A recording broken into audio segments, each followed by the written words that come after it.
precisamos falar sobre urbanismo e liberdade. Este é o Visão Libertária, sua fonte de informações descentralizadas e distribuídas. Um fato compreendido principalmente por anarcocapitalistas é que o Estado é uma organização que destrói riquezas. Mas o que não se vê muito discutido é sobre como essa destruição também se dá no âmbito espacial. O Estado é capaz de dificultar o enriquecimento das pessoas até pelo urbanismo. O urbanismo é a matéria que estuda a urbe, a cidade. Surgiu por volta do século XIX com o intuito de criar uma nova ciência de cunho crítico e reflexivo. O começo dessa tal ciência é cheio de modelos utópicos de planejadores de cidades, como a cidade-jardim do urbanista Ebenezer Howard, que segmenta a cidade em anéis chamados de setores, em que cada um concentraria algum tipo de atividade, seja morar, comercializar ou de produzir em indústrias. Tinha um conceito de que o dono da terra não teria escolha sobre a sua função. Se estivesse num desses locais pré-determinados para o comércio, não poderia ter uma indústria ou uma residência, e por aí vai. Hoje em dia, esse tal de urbanismo se transformou nos planos diretores, que são um monte de rabiscos aleatórios de burocratas estatais, junto com profissionais da área de arquitetura e urbanismo e engenharia, que incrementam as regras nos guardanapos sujos que os estatistas chamam de Constituição, que são impostas sobre nós dizendo como a gente pode ou não pode usar uma área territorial. O guardanapo sujo é o meio que usam para impor também o Rabisco 182, que obriga todos os municípios com mais de 20 mil habitantes a ter um plano diretor aprovado pela Câmara Parasitária Municipal, ou seja, obrigam os municípios a ter um planejamento urbano, chamado de Desenvolvimento da Expansão Urbana, e que deve ser implementado quando for aprovado pelos parasitas públicos. No segundo parágrafo desse rabisco, eles dizem que a propriedade urbana necessariamente deverá cumprir uma tal de função social, que usa uma ideia que, ironicamente, vai contra o direito justnatural de propriedade. Segundo esse pensamento deles, o imóvel e a área das pessoas têm que atender a uma lista de coisas, que está no parágrafo 4º desse rabisco. Se os mafiosos estatais acharem que o imóvel ou terreno não atende a alguma dessas coisas, o dono é punido com parcelamento compulsório da área, IPTU progressivo no tempo e até com a desapropriação. Para tentar parecer justo, os burocratas definiram que a desapropriação é feita mediante o pagamento do valor real, só que pagam com títulos de dívida pública. Super justo, né? É assim, eles dizem que precisam tirar o imóvel ou terreno do dono, estipulam um valor para compensar a pessoa, mas não é o valor de mercado, porque o Estado não liga para isso. E ainda pagam com títulos precatórios, muito bom, hein? E para aumentar ainda mais o poder do Estado sobre o indivíduo, tem um tal de Estatuto da Cidade, que é outro trapo rabiscado que foi aprovado em 2001 e que expande o poder de extorsão e opressão estatal. Isso aí especificamente é melhor ficar para outro vídeo. Se vocês quiserem a visão libertária sobre este assunto, digam aí nos comentários. Agora que falamos da origem do urbanismo e como ele se aplica, vamos ver como ele molda o nosso entorno. Como no exemplo da cidade-jardim, as nossas cidades são divididas em zonas, como a zona de habitação, zona de interesse industrial, comercial, etc. E todas são definidas pelos parasitas municipais no tal do Plano Diretor Municipal. É por isso que a gente vê aqueles bairros só de casas, e também porque as fábricas ficam longe dos centros, ou porque tem regiões com uma grande concentração de lojas, etc. E há ainda quem ouse falar que as cidades cresceram desordenadamente, sem planejamento. Caro senhor Bovino, se a gente vê as cidades crescendo do jeito que crescem, é exatamente por conta do excesso de planejamento e ainda por ser planejamento do Estado. O governo não ligam para as necessidades das pessoas e empresas que apenas querem interagir entre si. Assim, a interação comercial fica desbalanceada, porque todos nós reagimos naturalmente a imposições de uma terceira parte, que gera custos financeiros e logísticos que as partes voluntárias não planejavam. O Estado ignora as leis naturais que regem a relação dos interesses e limitações das pessoas, porque ele se aproveita do poder dizendo que está fazendo bem aos pobres. É óbvio para todo mundo que não é bom haver, por exemplo, fábricas e residências na mesma vizinhança. Fábricas causam problemas como poluição do ar, tráfego grande de carga, barulhos e outras externalidades negativas. E também a dor de cabeça para a empresa com as reclamações judiciais sobre esses problemas. É claro que as indústrias e moradias estarem distantes é algo bom, mas não deve ser feito do jeito que o Estado acha que deve ser, de forma obrigatória e no tempo que ele exige. Mas ele nunca liga para isso. Ele diz que liga, mas não pensa nas pessoas. Ele trata a sociedade como se fosse ela que tivesse vontades, porque usar coletivismo é aparentemente mais simples para o Estado. Mas não para nós, que é quem importa, quem tem interesses e faz escolhas e é quem sofre as consequências do pensamento de políticos. Não é preciso haver o Estado para que todos continuem querendo organização, soluções, etc. Aí vem o bovinão padrão e diz: ah, mas cada um quer uma coisa. As pessoas só pensam em si por isso. É preciso ter um organizador para vivermos em cidades. Não precisamos de alguém dizendo que, por exemplo, fábricas e casas perto umas das outras não é bom. Ao se tratar de libertarianismo, em primeiro lugar, está a ética. As soluções para qualquer coisa são buscadas o tempo todo, com muita ou nenhuma intervenção estatal. As pessoas que foram morar em locais assim, na periferia, perto de fábricas, escolheram porque foi o melhor ou o menos pior que puderam fazer no momento, e com o tempo, elas ou seus filhos vão melhorando. Muitas vezes, só restam essas opções porque o Estado interfere no mercado imobiliário das áreas mais demandadas, e também com o tempo, as fábricas tendem a se afastar porque acabam recebendo reclamações sobre as externalidades que geram.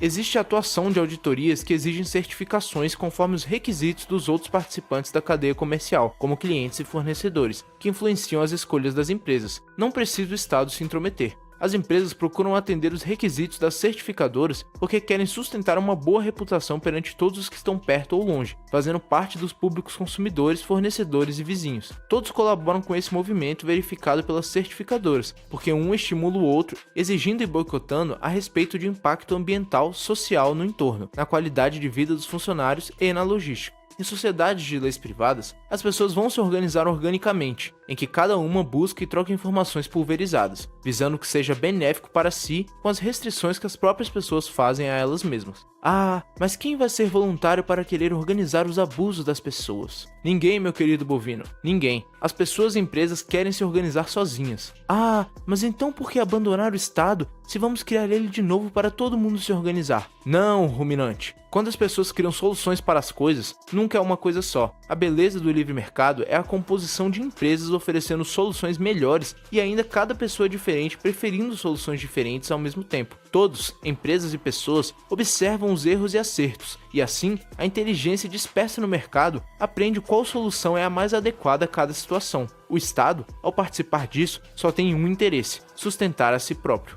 Sempre haverá várias soluções diferentes entre si, exatamente porque nunca há um interesse uniformizado. E quando algo quer ser solucionador de conflito centralizado, dá nisso aí que a gente vê com o Estado se impondo. Não precisamos dele, todos apenas querem comercializar com quem tem algo em troca sem interferências. E quando não conhecemos a índole da outra parte, é quando podem entrar as verificadoras, auditoras, certificadoras e mediadores privados, que precisam concorrer por qualidade e preço para serem requisitados. Até para contratar novos funcionários, o histórico das pessoas é examinado, não é? Porque nós mesmos, quando desconfiamos de empresas, temos que confiar no Estado como regulador. O problema disso é que é muito mais fácil corromper o sistema quando se baseia em um ente central. Quando é distribuído pelo mercado, todos se fiscalizam. Essas regras para zonas urbanas não ditam só a qual função ou setor uma construção deve se restringir, mas também ditam as normas para serem feitas. Em locais residenciais, por exemplo, tem regras que exigem afastamento frontal e lateral, coeficiente de aproveitamento, taxa de ocupação, índice de permeabilidade, limitação de altura e outras tantas que só acabam atrapalhando a vida das pessoas. Ah, mas isso é para que os donos das empresas e de casas não abusem. De novo, é necessário que o Estado diga por você que é errado ou ruim que alguma construção invada o seu terreno ou afete a estrutura do vizinho? Precisa do Estado dizendo que não seja feita de forma segura ou que não deva prejudicar a vegetação? As pessoas são livres desde que nascem, mas o Estado, que só passou a existir depois das pessoas, para alguns tem que lembrar isso, né? Distorce e engessa o mercado, que é a combinação das vontades e limitações das pessoas. Ele poda as escolhas dos projetistas, construtores, encarecendo todo o empreendimento, e essas coisas todas também fazem reduzir a oferta de moradia. Aliás, aquele tal de déficit habitacional, que o seu professor de história tanto fala quando enaltece o movimento MST e MTST, ocorre em grande parte por conta dessas ações estatais. Para um socialista gadoso, casa é um direito inerente ao ser humano, porque está rabiscado no guardanapo sujo estatal. O que falta é ele entender o básico, que direito é algo que apenas pode ser exigido negativamente de alguém. Só se pode exigir que você, alguém ou algo não seja prejudicado. Pelo justnaturalismo, só há direitos negativos, o de não transgredir individualidade. O seu direito acaba quando começa o do outro. Assim,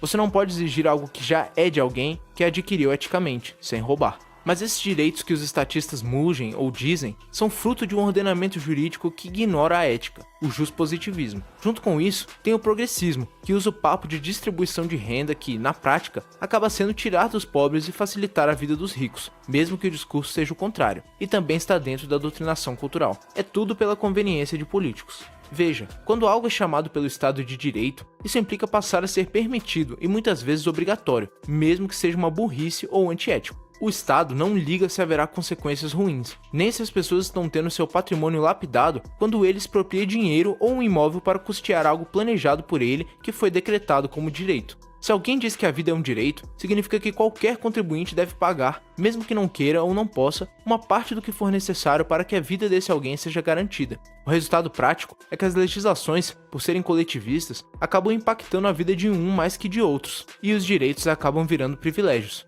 A título de curiosidade, priv se refere ao restrito, ao privado, e legio, à legislação. No caso de habitação, ao dizer que pessoas têm o, entre aspas, direito à moradia, implica que todos devem pagar, podendo ou não, querendo ou não, para sustentar esse direito, que na verdade é um serviço provido sempre porcamente pelo Estado. Moradia é também um serviço ou produto que se compra. Temos que chamar as coisas pelo nome certo. Uma das alegações, por exemplo, para eles dizerem lá no rabisco 145 do guardanapo sujo que imposto, apesar de imoral, é justificável, é isso: custeio de serviços e garantia de justiça social. Outra situação criada pelo Estado e pela evidente influência da parceria com a aristocracia é como as cidades e bairros se dispõem no quesito socioeconômico. Para quem conhece Pão de Açúcarlândia, claramente pode sacar que um terreno em Botafogo seria naturalmente mais valorizado do que no bairro de Madureira, por causa de questões naturais, claro. Mas será que os preços atuais estão em equilíbrio com os interesses originais das pessoas? Esse equilíbrio natural no mercado acontece quando quem faz a oferta descobre qual o preço que quem tem a demanda aceita pagar. Mas o que tem acontecido nas cidades bananenses é que a oferta é ignorada pelo Estado, porque ele visa criar locais nobres segundo o que seus burocratas pensam. Desse jeito, se criam as periferias, onde tudo fica pior, porque o Estado influenciou sempre negativamente o interesse genuíno que havia originalmente. Por exemplo, no bairro de Botafogo, segundo o mesmo exemplo aí, o gabarito, a altura máxima das edificações, é de 10 metros. Ou seja, independentemente de quanto uma construtora queira oferecer, seja porque fez pesquisa ou quer superar concorrentes por vários motivos, se ela for construir em Botafogo, terá que obedecer essa regra de altura máxima aí de 2 ou 3 andares. Isso cria um desincentivo a elas, que passam a reduzir a oferta ou ofertar algo pior, levando a relação de valor e qualidade em Botafogo a piorar. Para efeito de comparação, para quem conhece esses bairros, no centro de Madureira, a altura máxima para edificações é de 60 metros. Só por esse simples exemplo, já dá para ver como o Estado defende as elites econômicas em detrimento do resto. Outro exemplo são as verdadeiras atrocidades do Estado cometidas com dinheiro de impostos na antiga Reforma Pereira Passos, no incêndio da favela da Praia do Pinto e mais recentemente para as Olimpíadas, nas remoções das famílias na Vila Autódromo. Essa é uma reflexão que poucos libertários fazem, mas é importante porque ter onde morar é fundamental, e enquanto o Estado intervir na produção e na oferta de casas, o resultado será sempre pior em relação ao que as pessoas realmente precisam e podem pagar. Ao contrário daquele personagem Rei Midas, que transformava em ouro tudo que tocava, o Estado é o Rei Merdas, pois transforma em bosta tudo aquilo em que mete o dedo. Obrigado por sua audiência. Esse artigo foi sugerido e escrito por CryptoBR, revisado por Stanley Calderelli e narrado por Roqueiro Libertário. Se você gostou desse vídeo, clique no ícone de curtir abaixo e compartilhe o vídeo em sua rede social. Se você deseja ser notificado de outros vídeos, clique em se inscrever e depois no ícone de campainha. Até a próxima!